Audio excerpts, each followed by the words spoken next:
It's College Algebra, Chapter 3, Section 1, Part 2.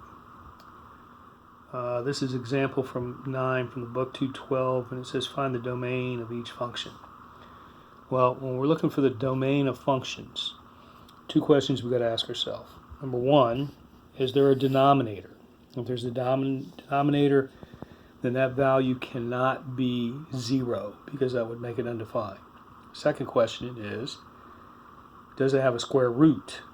If it has a square root, then we take what's inside the square root, set it greater than or equal to 0, solve, and we get our solution. So if you look at letter A here, there's no denominator, there's no square root, so this is all real numbers. So as a consequence, you can see right here that in letter A it says any real number. Go to letter B. It has a denominator, but doesn't have a square root. X squared minus 4 is a difference of squares. So we factor into x minus 2 times x plus 2, which is what they've done here. If we solve those factors of x minus 2, x plus 2, we find out x can be anything but negative 2 and 2. We go to letter C, it doesn't have a denominator, so we don't have to worry about that, but it has a square root. So what we do is we pull that 4 minus 3t out, and we set it greater than or equal to 0. Subtract 4 over, divide by the negative 3, we've got to flip it. We can see t is less than or equal to 4/3. In interval notation, it's negative infinity, comma 4/3. If we look at the last one, we have a square root and a denominator. So we know it can't be 5. Because if it were 5, it would make the denominator 0, which would make it undefined. We take the square root and we set it greater than or equal to 0. When we solve it, we get that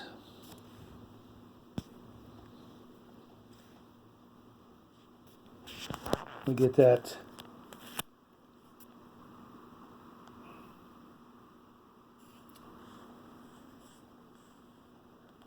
x is greater than or equal to negative 4. So our solution is x is greater than or equal to negative 4, but x cannot be 5.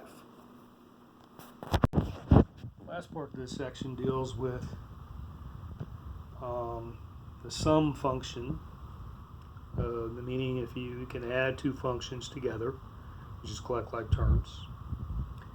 Difference function, which means you subtract two functions, which means you have to first distribute that negative sign, and then you collect like terms. You can multiply two functions, and then you can also divide two functions. All right. So here is example 11, the last example in the section. It says f of x equals 1 over x plus 2, g of x equals x over x minus 1. Letter A tells us to add the two functions. So you can see here I have 1 over x plus 2 plus x over x minus 1. Notice that when you add fractions, that's all these are. Rational expressions are just fractions with variables. When you add these two, you got to get a least common denominator. Least common denominator is x minus 1 times x plus 2. This doesn't have an x minus 1, so I'm going to multiply top and bottom by x minus 1. This doesn't have an x plus 2, so I'm going to multiply top and bottom by x plus 2. That gives me on the bottom x minus 1 times x plus 2. Here it gives me x minus 1. Here it gives me x squared plus 2x.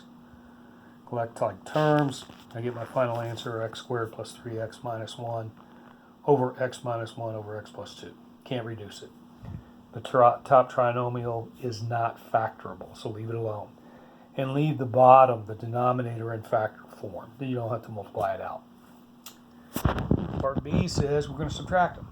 So we have 1 over x plus 2 minus x over x minus 1. So again, I got to get least common denominator. Distribute.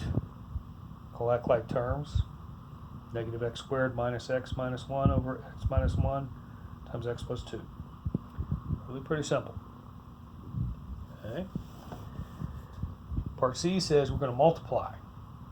Well, multiplication is pretty easy. Multiply across the top, so we get x. Multiply across the bottom, we get x plus 2 times x minus 1. Done. Division. We've got f of x divided by g of x. What happens here is this becomes what we call a complex fraction. Don't let the word complex fraction mess you up, because all it is a fraction divided by a fraction. Well, we should know we never divide fractions. We always multiply the top by the reciprocal of the bottom, is what I've set up here. Multiply across the top, multiply across the bottom, done.